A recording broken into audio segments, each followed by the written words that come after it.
नमस्कार, आप देख रहे हैं आपकी आवाज़। हमारे खास कार्यक्रम में खास मुलाकात में हमारे साथ हैं विनय चौधरी, जो कि बीजेपी के नेता हैं, और आज हम उनसे बातचीत करेंगे उनकी पूरी जर्नी के बारे में। विनय जी, आपकी आवाज़ में आपका स्वागत है। बहुत बहुत धन्यवाद। सबसे पहले मेरा सवाल रहेगा, आपकी प्रारंभिक शिक्षा कहाँ से हुई थी? मेरी जो प्रारंभिक शिक्षा है वो आगरा ज़िले से तहसील करावली के अंदर मेरी प्रारंभिक शिक्षा हुई थी। शिशु मंदिर से हुई थी जी। आरएसएस के जो स्कूल होते हैं, संघ का स्कूल है, मैं वहाँ से अपनी स्कूल की मैंने यात्रा शुरू की। और उसके बाद आगरा के अंदर एक सेंट जॉन्स कॉलेज आपने सुना होगा, सेंट जॉन्स कॉलेज में मेरी कॉलेज की यात्रा स्टार्ट हुई थी, जहाँ से मैं छात्र संघ का चुनाव भी लड़ा था अखिल भारतीय विद्यार्थी परिषद से। जी। सेंट जॉन्स कॉलेज तो काफ़ी माना हुआ कॉलेज माना जाता है आगरा यूनिवर्सिटी का। छात्र राजनीति में की शुरुआत कब हुई, किस समय हुई? छात्र राजनीति की शुरुआत कॉलेज के समय पे हुई, जब मैं ग्रेजुएशन में था। वो भी एक तरीके से एक एक्सीडेंटल शुरुआत कहूँगा मैं उसको, क्योंकि रीज़न क्या था कि हम कभी छात्र राजनीति का इतना कोई शौक नहीं था। लेकिन क्या था, एक कोई कॉलेज में एक झगड़ा हो गया, किसी के ऊपर कोई अत्याचार हो रहा था, एक मेरा ही मिलने वाला था। रैकिंग, आप जानते हो उस समय रैकिंग बहुत रैकिंग हुआ करती थी।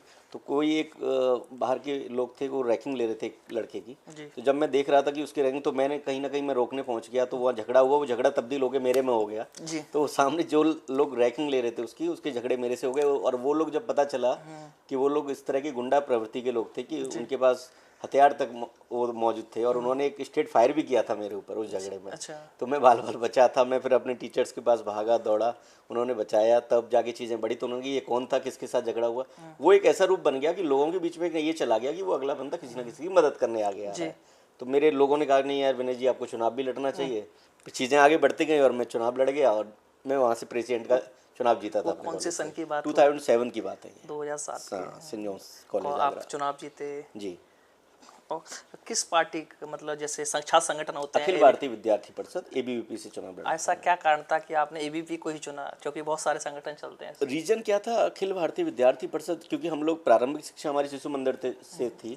तो एक संघ की एक प्रवृत्ति थी हमारे अंदर, और एक राष्ट्रभक्ति की भावना थी हमेशा से। अखिल भारतीय विद्यार्थी परिषद एक राष्ट्रभक्ति की भावना से प्रेरित होकर एक संगठन बनाया गया है। उसी को ध्यान में रखते हुए मैंने एबीवीपी ज्वाइन की, और मैं धीरे धीरे एबीवीपी के तौर पे मैं आगे बढ़ा। छात्र राजनीति की कोई संघर्ष की कहानी होगी, जैसे आपने एक स्टोरी? बिल्कुल, ये संघर्ष की कहानी थी जो मैंने आपको बताई, और ये कहानी इतनी लंबी थी, शायद ये पूरा इंटरव्यू खत्म हो जाता अगर मैं गैप से ये कहानी प्रॉपर तरीके से आपको मैं बताता।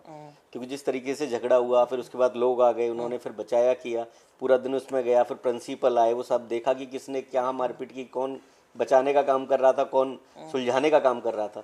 उस दौर में एक विनय चौधरी एक नाम निकल के आया सेंट जॉन्स के अंदर कि ये कौन व्यक्ति हैं जो इस तरह की चीज़ें कर रहा है। तो वहाँ से एक नाम बना, और मैं एक और चीज़ें आगे बढ़ती गई। आप तो राजनीति के काफ़ी एक्टिव रहते हो। 2007 की छात्र राजनीति और आज की छात्र राजनीति में क्या अंतर देखते हो? बिल्कुल, बहुत अंतर देखता हूँ मैं। उस समय सीरियसली, एक जो मैं रैकिंग का नाम बता रहा हूँ आपको, उस समय कॉलेज टाइम पे बहुत रैकिंग हुआ करती थी। आज वो सब चीज़ें नहीं है। आज जो स्टूडेंट है वो पहले डरते थे अपने टीचर से, सम्मान करते थे, रिस्पेक्ट करते थे। आज मैं ये देखता हूँ कि शायद बच्चों के अंदर वो सारी चीज़ें नहीं है, डर नहीं है बिल्कुल भी, अपने टीचर के प्रति रेस्पेक्ट और डर इतना नहीं है। तो वो मैं एक बदलाव देखता हूँ। वो शायद मुझे लगता है आज की सामाजिक जीवन है, और ये जितना मैं कहूँगा कि साउथ से आई हुई, दक्षिण से आई हुई, ये इस तरह की चीज़ें हैं, ये वेस्टर्न से आई हुई चीज़ें हैं, जो कि हम लोग ज़्यादा, नॉर्थ के लोग ज़्यादा एक्सेप्ट कर रहे हैं। तो ये गलत है एक तरीके से, ये सब नहीं होना चाहिए। जैसे आप अध्यक्ष चुने गए, ऐसा कोई काम हो जिससे लोग अभी भी याद करते हैं आपके, मतलब आप किस कॉलेज, सेंट जॉन्स कॉलेज के अध्यक्ष रहे, तो उस टाइम को ऐसा कोई काम कराया जो अभी हमेशा याद रहे आपको?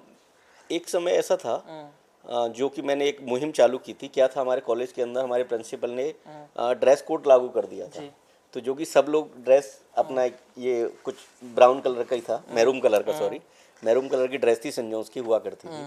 उस ड्रेस कोड के खिलाफ मैंने कहा था, क्योंकि सारे स्टूडेंट कहते थे सर अब हम कॉलेज आगे स्कूल से लेके पूरा 12th तक हम लोग स्कूल की यात्रा करते हैं, तो एक ड्रेस कोड में करते हैं। तो वो मैंने एक मुहिम चालू की थी, और प्रिंसिपल के पास वो एक रिक्वेस्ट की थी, और वो 2 साल चलने के बाद तीसरी साल वो ड्रेस कोड भी बंद हो गया था। उसके बाद सब लोग अपने अपने उसमें, तो आज भी वो लोग थैंक यू बोलते हैं सब लोग कि नहीं, विनय जी ने ही काम किया करा दे। बहुत जी। एक और है, छात्र राजनीति में सोशल मीडिया का क्या मुद्दा है, मतलब क्या फायदे हैं, क्या नुकसान है सोशल मीडिया के? आज सोशल मीडिया आज बहुत बड़ी चीज़ बन गई है। देखो, सोशल मीडिया क्या है, एक भंडार है। अब यहाँ से हम क्या चूज करेंगे वो हमारे ऊपर डिपेंड करता है। यहाँ नेगेटिविटी भी है, यहाँ पॉजिटिविटी भी है। डिपेंड हमारी सोच के ऊपर निर्भर करता है कि हम दोनों में से क्या चूज करें। तो जो पॉजिटिव के लोग हैं वो पॉजिटिव चीज़ें चूज करते हैं और नेगेटिव लोग चूज करते हैं। तो हमेशा सोशल मीडिया पे देखो आध्यात्म भी है, सोशल मीडिया पे हम बात करें एजुकेशन भी है, सोशल मीडिया पे बात करें मोटिवेशन भी है, सोशल मीडिया पे हम बात करें हेल्थ केयर से रिलेटेड भी है। आपको हर तरह की चीज़ें मिल जाएंगी। अब डिपेंड करता है कि आप उसमें से क्या चूज करते हैं। एक और सवाल है, जैसे छात्र राजनीति में कुछ लोगों ने आपको संघर्ष के साथ कदम से कदम मिलाया हो, वो कौन लोग थे जो आपको छात्र राजनीति में मदद की थी? थे मेरे एक बड़े भाई जैसे थे, जिनका नाम मैं बड़े सम्मान से लेना चाहूँगा। नरेश इंदौलिया भैया हैं हमारे, जिन्होंने हमेशा से मुझे छात्र राजनीति में मदद करने का काम किया। उन्होंने बोला कि नहीं विनय आगे बढ़ो, हम आपके साथ हैं। और वो कॉलेज के उस समय यूनिवर्सिटी के अध्यक्ष हुआ करते थे और बड़े सीनियर लीडर थे हमारे, और हम सबके सम्मानजनक बड़े भाई थे। तो उन्होंने बहुत मदद की जी। तो जिनका हमेशा से मैं सम्मान से नाम लेता हूँ और खुशी होती है उनका आज भी नाम लेते हुए। और आज भी हमारी उनसे बात रेगुलर, कहीं ना कहीं रेगुलर बात होती है। हर 15 दिन पे हम लोग रेगुलर बात करते रहते हैं किसी ना किसी वजह से। आज के समय में आज एक आप सफल बिजनेसमैन भी हैं, इसके पीछे की कहानी क्या? आप बिजनेसमैन बनने के कारण, आप छात्र नेता बिजनेसमैन बनने का क्या कारण है? देखो जैसे दिल्ली आए हम लोग छोटे शहर से थे, छोटे शहर से दिल्ली आके जो छोटे शहर के बच्चों के सपने होते हैं वो हमेशा से होते हैं एक लग्जरी गाड़ी देखना, बड़ा घर देखना, ये चीज़ें देखना। वो सपने मैंने भी कहीं ना कहीं सजोए थे, पर कोशिश की कि उन सपनों को कैसे पूरा किया जाए। तो किसी ने बोला कि आप एजुकेशन के लिए एमबीए कीजिए। तो हमने अपना आफ्टर ग्रेजुएशन एमबीए में हम लोग आए। एमबीए कंप्लीट करने के बाद जब एमबीए कंप्लीट हुई हमारी, तो फाइनल सेमेस्टर था। उस सेमेस्टर के अंदर जब मैं अपने कलीग से, जो मेरे दोस्त हुआ करते थे साथ में, उन लोगों से मैं डिस्कस करता था कि आपकी जॉब कहाँ लगी। कोई बोल रहा है मेरी 15,000 20,000। फिर मैं सीनियर से पूछने लगा कि आपको 2 साल हो गया, अब आपकी सैलरी क्या है? बोले कोई, किसी ने बोला 20,000 25,000 30,000। मैंने कहा यार इससे तो गुजारा नहीं होगा, ये कैसे चलेगा? तब मैंने सोचा नहीं विनय जी ऐसे काम चलेगा नहीं। मैंने अपने आप से कहा, मैं कि विनय चौधरी ये काम चलेगा नहीं, ऐसे कुछ अलग करना पड़ेगा, सपना बड़ा है। हाँ। तब मैंने जीवन में सोचा नहीं ये कंपनी बनाई जाए और कंपनी इस तरह की बनाई जाए जिससे लोगों की भी मदद हो, रोजगार मिले। हाँ। तो उस कंपनी के अंदर मैंने एक मेन पावर कंपनी की शुरुआत की और 2011 में मैंने वो कंपनी की स्थापना की। और 2011 के अंदर जब मैंने वो मेन पावर की कंपनी बनाई तो सिर्फ मेरे पास 5 लोगों का मेन पावर का स्टाफ था जी। और उसको मैंने धीरे धीरे बढ़ाते हुए पिछले 2023 के अंदर मेरे पास अभी 850 लोगों की मेन पावर है, जो उस कंपनी के साथ मैं धीरे धीरे लेके चल रहा हूँ। और महादेव का आशीर्वाद रहा और माँ बाप का आशीर्वाद रहा कि उस कंपनी को धीरे धीरे तरक्की मिली, धीरे धीरे चीज़ें आगे बढ़ी और मैं करता रहा। और अब तो मैं गवर्नमेंट प्रोजेक्ट भी साथ साथ कर रहा हूँ। जी। आज के समय में आपकी कितनी कंपनियाँ हैं? कंपनी ब्रदर पैर तो मैंने कई जगह फंसा रखे हैं अपने। नहीं, आप पर जो मेरी अपनी जो लोगों कंपनी को है, बहुत मोटिवेशन मिलेगा जो ना कि मेरी एक खुद छोटा की सा आदमी छात्र नेता इतना बड़ा। मेरी खुद की 4 कंपनी है जी। जो कि एक टेक्सटाइल में है, गारमेंट्स में है, टॉरस नाम से है, जी। एक सिक्योरिटी में है, एक फिल्म एंड प्रोडक्शन हाउस में है और एक फाइनेंस में है। ये 4 कंपनी जो अभी मैं रनिंग कर रहा हूँ और जो कि टॉरस ग्रुप के अंडर में ही सारी कंपनी काम कर रही है। मैं एक बहुत अच्छा सवाल निकल गया है, आप वो दिन याद करते होंगे जब एक छोटे से गांव से इतना बड़ा बनाना बहुत बड़ी बात है, एक छोटे से। बिल्कुल बड़ी बात कैसा है। लगता है आपको? ऑब्वियसली अच्छा लगता है। और मैं हमेशा से जब मैं कहीं ना कहीं फंस जाता हूँ, जब मुझे लगता है ये काम नहीं हो पा रहा है और कहीं उलझा हुआ हूँ, तो मैं बस वो दिनों को याद करता हूँ, अकेले में बैठता हूँ और उन दिनों को याद करता हूँ और बस यही सोचता हूँ कि विनय तुम 0 से आए थे, तुम 0 तो दोबारा होगे नहीं, माइनस में तो नहीं जाओगे, कुछ ना कुछ प्लस ही किया है आपने। तो वो एक मोटिवेशन मिलता है वो सोचते हुए कि वो स्ट्रगल मेरा कैसा रहा था, तो उससे तो आज विनय चौधरी बेटर ही कर रहे हैं कहीं ना कहीं। तो मैं वो एक मुझे मोटिवेशन खुद से ही मिलता है और लगता है कि हाँ कहीं ना कहीं हम आगे बढ़े। मैं आपको एक रोचक कहानी बताता हूँ और आज तक शायद मैंने आज तक किसी इंटरव्यू पे नहीं बताया, आज आपके कैमरे पे मैं बताना चाहता हूँ। जी जी बताइए। आपको यकीन नहीं होगा, जब मैंने 2011 में कंपनी की शुरुआत की मेरे पास पैसा नहीं था कंपनी स्टार्ट करने के लिए। मैंने अपनी फाइनल सेमेस्टर की फीस से कंपनी की शुरुआत की और पिता घर पे बताया भी नहीं मैंने कि मैं अपनी कंपनी की शुरुआत करने जा रहा हूँ। घर पे अब कॉलेज में क्या होता था कि जब तक हम पूरी फीस पे नहीं कर देते तब तक वो लोग डिग्री नहीं देते थे हमें। एग्जाम तो हो गया, अच्छा पास भी हो गए, रिजल्ट आ गया, लेकिन डिग्री तब तक नहीं देते थे क्योंकि फीस सबमिट ना हो जाए। प्राइवेट कॉलेज थे तो भाई साहब उनको फीस सबमिट नहीं हुआ है तो अब 6 महीने तक हमारे वेट चलता रहा। डिग्री है, घर वाले पूछ रहे डिग्री कहाँ है, भाई साहब आने में समय लग रहा है, कॉलेज वाले नहीं दे रहे हैं। हम अपना ऑफिस खोल के बैठ गए, कंपनी की शुरुआत करने लगे। ये कहाँ की बात है? मैं लक्ष्मी नगर, मेरा ऑफिस था, फर्स्ट ऑफिस था मेरा लक्ष्मी नगर में। कंपनी शुरू 6 महीने बाद मेरे पास काम आने लगा, और उन 6 महीनों का भी संघर्ष मैं आपको बताऊं, मैंने अपने हाथ से कंपनी की एडवर्टाइजिंग के पोस्टर खुद मैंने अपनी दीवारों पे लगाए, अपने हाथ मेट्रो से। वगैरह पे। हाँ, अपने हाथ से लगाए हुए हैं। आज भी उन दिनों को मैं याद करता हूँ। मैंने ये चीज़ कभी किसी कैमरे पे नहीं बताई, आज मैं आपके कैमरे पे बताने जा रहा हूँ।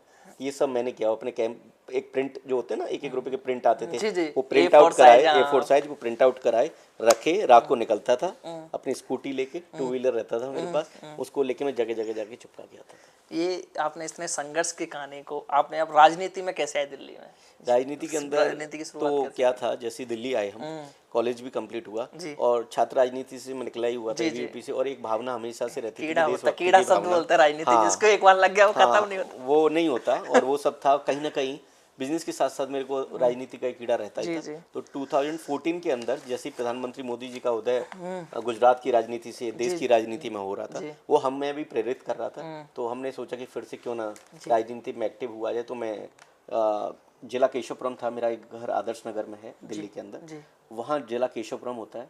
उस केशवपुरम के अंदर मुझे जिला मंत्री की जिम्मेदारी दी थी। फर्स्ट जिम्मेदारी थी मेरी दिल्ली युवा की, मोर्चा के अंदर। युवा मोर्चा के अंदर।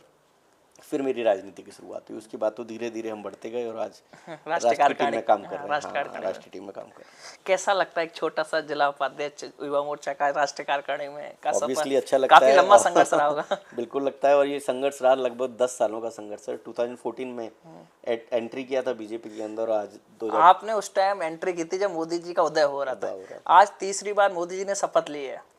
अब वो कौन से काम रह गए हैं जो तीसरी बार मोदी जी करेंगे इस बार? थोड़ा सबसे बड़ी जो 5 ट्रिलियन इकोनॉमी की बात है, जी। जो मोदी जी ने एक नारा दिया है देश के लिए, वो हम लोग जल्दी अगले 5 साल के अंदर हम लोग पहुंच जाएंगे। मोदी जी ने एक टारगेट लेके चले हैं देश के लिए, जो कि हम धीरे धीरे आगे बढ़ रहे हैं। और मोदी जी का एक टारगेट और है कि पूरे देश के अंदर एक सड़कों का जाल बिछाने का। हर एक गांव में सड़क पहुंचनी चाहिए, पानी पहुंचनी चाहिए, और बिजली पहुंचनी चाहिए अंतिम गांव में। जैसे हमारा जो है अंत्योदय, एक आपने वर्ड सुना होगा, भारतीय जनता पार्टी का नारा हमेशा होता है कि अंत्योदय की भावना से हम लोग काम करते हैं। अंत्योदय का मतलब ये है कि समाज के सबसे निचले स्तर तक के व्यक्ति के पास में वो सुविधाएं पहुंचनी चाहिए। वो सुविधाएं पहुंचाने का काम प्रधानमंत्री मोदी जी कर रहे हैं। और भी कुछ चुनिंदा जगह रह गई जिसमें अगले 5 साल के अंदर बिजली, पानी और सड़क, ये तीनों उस जगह तक पहुंचने का काम करें। मोदी जी देश के प्रधानमंत्री हैं, देश के पहले प्रधानमंत्री जिन्होंने उनके कार्यकाल में अयोध्या के विषय पर बात कर रहे थे। आपको कैसा लगता है कि 500 साल बाद अयोध्या राम मंदिर बन पाया?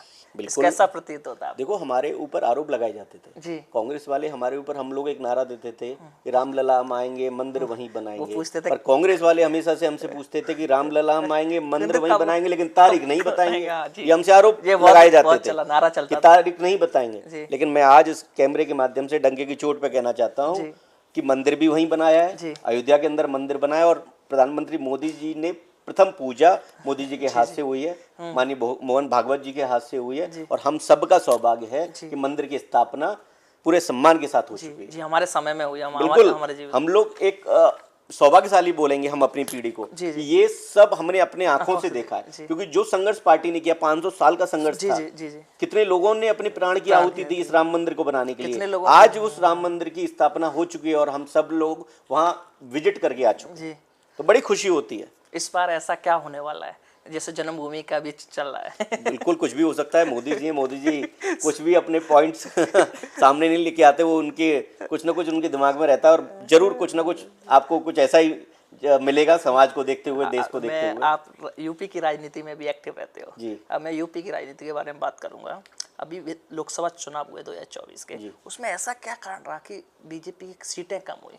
देखो, जब पार्टी बड़ी है हमारी, जब परिवार बड़ा होता है, तो परिवार में हर तरह की समस्याएं आती हैं। हम पिछले 10 साल से सरकार में हैं। जी। तीसरी बार भी हमारी सरकार बनी है। थोड़ा अंतर हम मान सकते हैं कि यूपी के अंदर हमें नुकसान हुआ है। वो कुछ नुकसान हमारे अंदर खाते से, कुछ आपस में नाराजगी थी संगठन के लोगों की, कार्यकर्ताओं की, उसको हम लोग धीरे धीरे दूर कर रहे हैं, और उन संशय तक हम लोग पहुंच रहे हैं। जहाँ गलती थी उस गलती को हम लोग सुधारने का काम कर रहे हैं। कुछ इंटरनल चीज़ें थी जो कि सबके सामने भी आई हैं, उस इंटरनल को दूर करने का काम। इसके अलावा बाकी विपक्षी पार्टियां, उनकी कोई भी ऐसे मुद्दे नहीं थे कि जिसकी वजह से शायद उनको टिकट मिली। हमारी गलतियां थी, उसका खामियाजा हमें भुगतना पड़ा, और उनको उसकी वजह से अपनी सीटें मिल गई। मैं एक नारा और दिया था विपक्ष ने उस टाइम, आपने सुना होगा लोकसभा चुनाव में, कि संविधान बदल दिया जाएगा। इसका बीजेपी को नुकसान हुआ था। ये सीट कम, आपको क्या लगता है? बिल्कुल, देखो संविधान बदलने के बाद इन लोगों ने प्रोपेगेंडा जी, बनाया जी। जानबूझ के, ना ये सब मोदी जी ने कहा, ना देश के गृह मंत्री अमित शाह जी ने कहा। इस तरह की कोई बात किसी भी नेता ने, भारतीय जनता पार्टी के नेता ने नहीं की। ये सिर्फ विपक्ष का काम था, एक प्रोपेगेंडा बनाना जी। और एक मुद्दों से भटकाने का काम किया जी, गया जी। था, और वो उसमें सफल भी रहे, जिसमें भारतीय जनता पार्टी को इसमें नुकसान भी जी, हुआ। जी। अभी 2027 विधानसभा चुनाव है, इसमें पार्टी की क्या तैयारियां हैं? पार्टी, यूपी के भारतीय जनता अंदर। पार्टी हमेशा से चुनावी मोड में रहती है। जी। अगर आज भारतीय जनता पार्टी को बोला जाए और 2 दिन बाद कहा जाए कि चुनाव कराने हैं, तो भारतीय जनता पार्टी का कार्यकर्ता हमेशा चुनावी मोड में रहता है। आप 2 दिन बाद भी बोलोगे तो चुनाव कराने के लिए तैयार कार्यकर्ता जी। बैठा रहता है। तो हम लोगों को किसी भी तरह से सोचने की जरूरत नहीं है। हमारी पूरी तैयारी है, जी। पार्टी की तैयारी, हमारे नेताओं की तैयारी है, और 27 का चुनाव पूरे दमखम के साथ भारतीय जनता पार्टी जीतेगी, और फिर से माननीय योगी जी को, उत्तर प्रदेश के मुखिया को, हम लोग मुख्यमंत्री के रूप में देखेंगे। यूपी के मुद्दे क्या हैं? मतलब जैसे हर जगह किसी रोजगार होता है कहीं, तो यूपी के मेन मुद्दे क्या हैं? देखो, आप सबसे बड़ा जो मैं एक मुद्दे की बात करूंगा यूपी के अंदर, वो लॉ एंड ऑर्डर है। जी। लॉ एंड ऑर्डर जब से मुख्यमंत्री योगी आदित्यनाथ जी हैं, ऐसा लॉ एंड ऑर्डर मैंने अभी तक किसी भी स्टेट के अंदर नहीं देखा। मैं जानता हूं, क्योंकि मैं यूपी से बिलोंग करता हूं, उस यूपी के अंदर की पीड़ा को मैं जानता हूं। एक समय ऐसा था कि FIR थानों के अंदर दर्ज नहीं होती थी। जी। बेटियां 6 बजे के बाद सड़क पे निकल नहीं सकती थी, घर से बाहर जा नहीं सकती थी। कई जगह तो स्कूल ऐसा के था, बच्चे लोग नहीं निकल सकते स्कूल थे। के बच्चे जब घर जाते थे, माँ चिंता करती थी कि मेरा बेटा टाइम से स्कूल से घर पहुंचेगा कि नहीं पहुंचेगा। व्यापारी अपनी दुकान बढ़ा के जब घर जा रहा होता था, तो माँ, उसकी वाइफ चिंता करती थी कि मेरा पति घर समय पे आ जाएगा कि नहीं, या कहीं उसको किडनैप तो नहीं कर लिया जाएगा। ये डर था लोगों के अंदर। वो डर को खत्म करने का काम माननीय मुख्यमंत्री योगी आदित्यनाथ जी ने किया है। वो डर को बदलने का काम किया है। लॉ एंड ऑर्डर सबसे बड़ी जिम्मेदारी जो मुख्यमंत्री योगी आदित्यनाथ जी ने किया और करके दिखाया है। जी। एक और सवाल है, आप अपने आप को यूपी की राजनीति में कहाँ देखते हैं? देखो, मैं तो एक तुच्छ सा कार्यकर्ता हूँ पार्टी का। मैं तो इतना कुछ नहीं हूँ। बस मैं ये चाहता हूँ कि इस तरह के जो हम जैसे कार्यकर्ता हैं, मैं एक पौधा हूँ जो इतना बड़ा पेड़ बना हुआ है, और हम लोग कुछ भी नहीं है। बस एक प्रेरणा लेते हैं माननीय मुख्यमंत्री से, योगी आदित्यनाथ जी से, प्रधानमंत्री नरेंद्र मोदी जी से। हम धीरे धीरे एक यात्रा में आगे बढ़ रहे हैं। एक कार्यकर्ता के रूप में मैं अपना बस इतना ही सोचता हूं कि मैं सिर्फ एक पार्टी का एक कर्मठ कार्यकर्ता हूं, और इसी कार्यकर्ता के नाते मैं बढ़ता रहूं आगे, क्योंकि प्रधानमंत्री मोदी जी हमेशा कहते हैं कि हम किसी भी पद पे पहुंच जाएं, लेकिन हमारे अंदर एक कार्यकर्ता की भावना हमेशा रहनी चाहिए। आपका मन नहीं करता मैं MLA सांसद बनूं?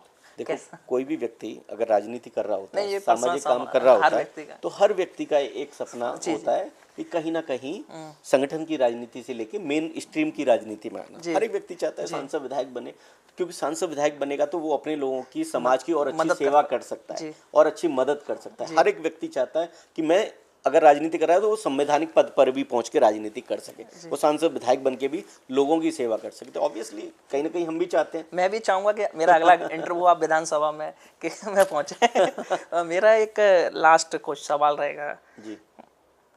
आपका जो जर्नी रही है, इसमें कुछ लोगों ने आपके अभी भी कंधे से कंधा मिला के, कुछ लोगों उनको कुछ कहना चाह रहे हो आप?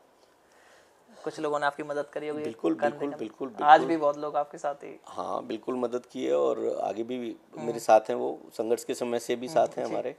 उनको एक थैंक यू बोलना चाहूँगा, और मैं अपने लोगों को बस ये जरूर, मेरा उनसे संबंध में मैं मानता हूँ, उनको धन्यवाद ही करता हूँ। मैं तो हर पल धन्यवाद करता हूँ, लेकिन मैं अपनी आगे आने वाली पीढ़ी को जरूर बताना चाहता हूँ कि जिन्होंने आपका संघर्ष में साथ दिया है, सफलता में भी आप उनका दामन पकड़ के रखिए। आप उनको छोड़ने का काम मत कीजिए कि आज आप सफल हो गए और संघर्ष के साथी को भूल जाओ। तो ब्रदर, ऐसा मत करना। ये बहुत गलत एक मैसेज जाएगा आगे की आने वाली पीढ़ी के लिए। मैं आपको इस कैमरे के माध्यम से बताना चाहता हूँ कि विनय चौधरी आज जो है, आज कुछ भी नहीं है, नथिंग है, कुछ भी नहीं है, लेकिन आज कुछ बन भी जाएगा तब भी विनय चौधरी का नेचर यही रहेगा, ये बदलेगा नहीं। आपकी आवाज़ से बात करने के लिए धन्यवाद विनय जी। Thank you. ये थे विनय चौधरी, जो कि बीजेपी के युवा मोर्चा के नेता हैं और अभी रिसर्च नेशनल टीम में भी हैं। तो धन्यवाद।